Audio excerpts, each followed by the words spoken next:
Okay, this is lecture 21 for physics 112, and we are starting chapter 20.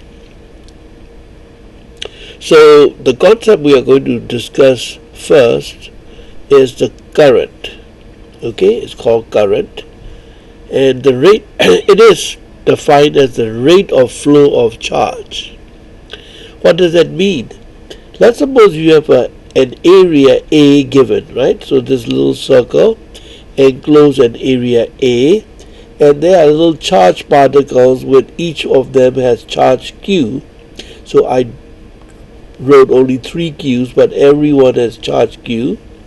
They all go through this little area A, right? In some time, given time delta t, then the total charge that goes through, let's say the amount is delta Q, and the time that you allow them to go through this is delta t, then the rate of flow is delta Q by delta t, and that's what we call current, and we denote it by letter I. Okay, so delta Q is the amount of charge going through area A, and the time that delta t is the time that you allow, right? Okay, so del I is equal to delta Q by delta t.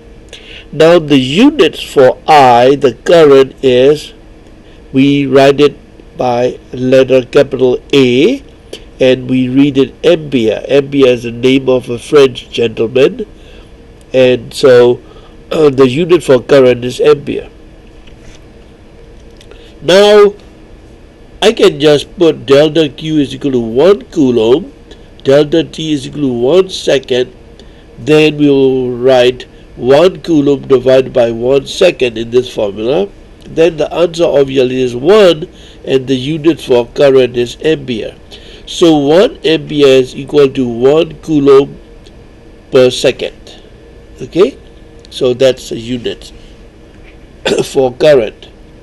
Now let's go through example 20.1, and they're talking about a truck battery, and the truck battery moves 720 coulomb in 4 seconds. What do they mean? Move is it makes the current flow, right? So the amount that flows is 720 coulombs in 4 seconds. So find the current. So you want to find the current. B, time to move 1 coulomb of charge using 0.3 milliampere current, and you want to find the time to move that 1 coulomb of charge, right? And you are limited by the current, which is 0.3 milliamperes. Okay, so the problem in full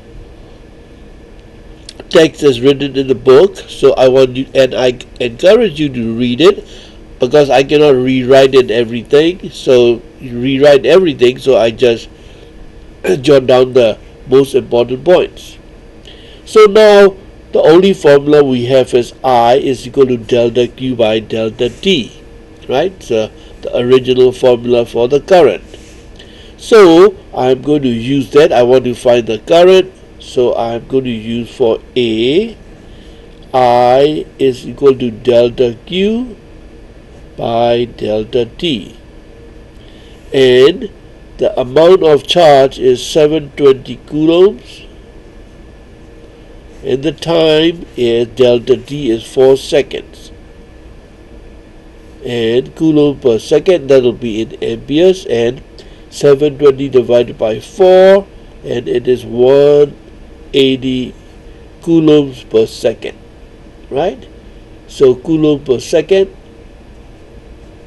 and that will be amperes, 180 amperes. Okay, so that's part A. And for part B, I want to find the time to move 1 coulomb of charge.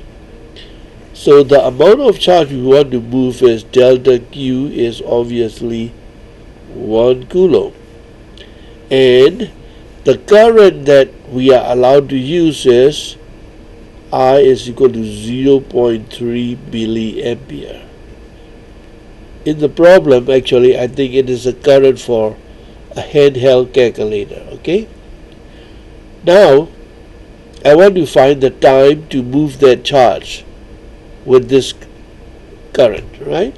So, I is equal to, again, delta Q by delta T, but we want to find the time, delta T, so delta T is equal to I divided by delta Q, right? So you should do these little algebraic manipulations because that helps you. Oh, sorry, delta T is equal to delta T is equal to delta Q by I, right? Let me rewrite it, delta Q by I, right? Okay. So the reason that I want you to do algebra first is if you just put in numbers, when some calculations are long, you won't be able to find the error. Okay. So delta T is delta Q, which is equal to 1 coulomb, and I is 0.3 times 10 to the minus 3 coulombs per second. So coulomb cancel out, so the answer will be in second, and the answer is 3.33 times 10 to the power minus 3 seconds. Okay. So you can sort of see that coulomb cancel, the answer is in second. 1 divided by 0.3 will be 3.33333, so on. So 3.33, and 10 to the power minus 3, but if it goes to the numerator, it becomes positive 3. I made a mistake, so sorry about that, but so 3.33 times 10 to the power 3 second, right? Okay. Now, the next thing that we are going to study is simple circuit. What do I mean by that? You have a simple battery with positive node and negative node. So this is my block of battery I drew. So not very good, but anyway, it looks like a battery. The voltage difference between the two nodes, positive node and negative node, is V. Okay. Then this is the circuit, the wires connected to a light bulb, right? So in the book they use some big lamp or whatever, it doesn't matter. It's a little light bulb. And so when the circuit is complete, that means there is no gap, then the current can flow. So then the current will flow from the positive node like this to the negative node, always like that. So the current is flowing up and to the right and then into the light bulb, right? And it goes through the filament and it will light up and so on. So to make things easier for ourselves, we will represent this figure with this simple diagram, where the battery is replaced by two parallel lines. One is long and one is short. So capacitor also have two parallel lines, but they are equal size. But this is one is long, one is short, and the longer one is positive node and shorter one is the negative node. The current, as I explained, from positive will go to the negative like this, right? Okay, go through the resistance in the light bulb. That little filament will have resistance. That's why it lights up. Okay, and this is the voltage difference V. So Coulomb's law Ohm's law says that I is equal to V by R, or V is equal to IR. And Ohm's law just relates these elements, the voltage drawn, that is V, the current I, and the resistance R, right? So these three elements are related by Ohm's law, which is V is equal to IR. And the units for resistance is a name of another gentleman. It's ohm, and so we write a little omega here, right? So it's an omega. Okay, so it's a capital omega, right? And that's a unit. That's a unit for resistance. So now there's one thing that I need to explain to you. So let's look at this simple circuit, but I draw it sideways. So resistor is on the right hand side, the battery is here, negative node, positive node, short and long, and the current is going like this, right? Current is going like clockwise, okay? Now, there is something called a meter. Meter is something that measures something. So here we are going to measure voltage, so that instrument is called a voltmeter. So when it's not connected, there's a one loose wire on that side, one loose wire on that side, and now I can take this and then measure, use it here. So here it's already connected. So point A and B, the voltage difference is capital V here given. Now the current is going, and it will go from C to B. So now I put connect these wires to one to C and one to D. Then when the current is going through, then it will show, the meter will show some measurement, and that shows the voltage drop between C to D. Okay, the voltage between point C to D, we usually call it voltage drop. Okay, voltage drop from C to D. And you will see that that is identical to the voltage drawn from the battery. So the reason is because between point A and point C, there are no other circuit element like resistance. Between D to B, there is no other circuit element. So B is exactly the same as this node, and A is exactly the same as this node, positive node. So the voltage difference between the positive node and negative node is the same as the voltage drop between C to D, and that's what we measure here. Okay? Now, let's do example 20.4. So in example 20.4, you have a current of 2.5 ampere flows through a resistance, and the voltage applied is 12 volt. Actually, it's a car battery, it's a truck battery or something like that. And it goes through 2.5 ampere current is going through a resistance, right? So some headlight or something. You want to find the resistance. So simple, V is equal to IR. So R is equal to V divided by I. Substitute. Voltage is given 12 volt, car battery 12 volt. Current 2.5 ampere, so you divide it, you get 4.8, and the units for resistance is, as I told you before, it will be in ohms. Alright, so now the next step, we are going to look at power and energy in circuits. What do you mean power? Power, as we define in mechanics, power is the rate of doing work.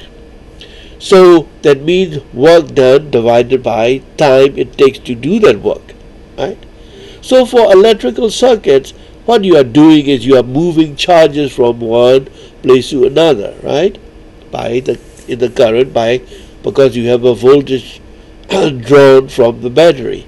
So work to move charge Q through a potential difference V is QV. That is, if you have a voltage difference V between the two nodes, right?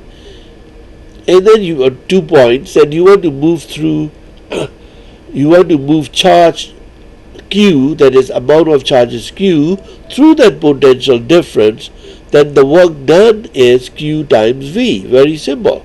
So this is the work done. So if you want to find the rate, then you just divide by time. So P, power, is equal to QV by T, but Q by T is what? The rate of flow of charge, right? That's flow of charge, Q by T. So that is current I. So Q by T is just I and times V. So P is equal to IV. So P is equal to IV is the power, and it's given in terms of ampere for I and volt for V, so that's ampere volt. And actually it is equal to watts. And if you remember, watts means joules per second. That means 1 watt is 1 joule per second. Okay? Now, from Ohm's law, that is V is equal to IR, that we just did previous page.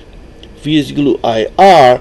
So now I can substitute this expression of V is equal to IR in here. If I do that, then I get P is equal to I times, instead of V, then I have IR, so P is equal to I square R. So I get P is equal to I square R. So there are now two expressions for P. P is equal to IV or P is equal to I square R. So if you don't know V but know R, then I can find that. So this is, if I know I and V, I can find power. Then, because V is equal to IR, then I is equal to V by R. So now, instead of this I, this time I can substitute I is equal to V by R. So instead of substituting for V like before, now we are eliminating I. So I get V by R and V, so I get V squared by R. So P is equal to V squared by R. So I have three expressions for power, and all of them are in joules per second or in watts. Okay, so of course they all have the same unit. So now, to conclude this lecture, let me do an example, and example 20.7. And I have to tell you that they use the numbers from previous example. So they use a car battery, 12 volt battery. The current is 2.5 ampere. We found that already. And we found that R for the headlight was 4.8 ohms. We did that. Alright. Now you want to find the power dissipated. And in parentheses I wrote when hot. Because the problem, you should go and read that problem, example 20.7. You want to find the power dissipation when hot. What it means is when the current is going through, right? So when hot, so when you have a steady current in the circuit, then you want to find out what the power dissipation is. So I use P is equal to IV, and I, the current running is 2.5 ampere, voltage is 12 volt, so the answer is 30 watts. Now they also ask what is the power dissipation for when, if you find it when cold. That means there is no current beginning. Then you have V squared by R, because I don't have the current, and so if you do that, you will get 4.411 watts. So it's a big number, and it's called cold power. So now look at this. When you measure the power dissipation when cold, it's 411, and when it's hot, it's 330 watts. So quite a difference. Why is that there are two different powers? The reason is because when you start cold, right, the power is quite big. That's true, because you use the resistance, the cold resistance that is given in problem 20.5, example 20.5. So they use that number. So that's not very nice of the book, because they jump around a little bit. If I choose the book, I wouldn't have chosen this book. But anyways, so 12 volt squared divided by 0.35 ohms, you get 411. So what happened is, as the current is running, then become stable current, steady current, then the power becomes lower, because the reason is because resistance becomes bigger. So when you run the current, right, it goes through the lamp, and then resistance, because of resistance, then there will be some light emitted, and then it will become hot, and when it becomes hot, then the resistance get bigger. So when R gets bigger, then power becomes smaller, and that's why when the steady current is running, the power is only 30 watts. But when you start out, when it's cold, there is no resistance at the beginning stage, no high temperature, so then you have power drainage is 411 watts, right? It's big, but it drops down very quickly to 30 watts. Now, current drawn when cold. So you want to find out what will be the current drawn. That means at the very beginning, when you complete the circuit, then the current will start to flow. Then you can use P is equal to I square R, and then you find out that I is equal to 34.3 amperes, right? Just be careful. P is equal to I square R. So then I have to take the square root in order to find what I is, okay? And since we are trying to find the value when cold, so I use P for cold power dissipation. That is 411, not 30, okay? And then I get 34.3 amperes, right? Okay, so it's a large amperage because it's big compared to 2.5 amperes, right? But 2.5 is a steady current, so that's when hot. This is when cold. All right, so we'll quit here today for this one.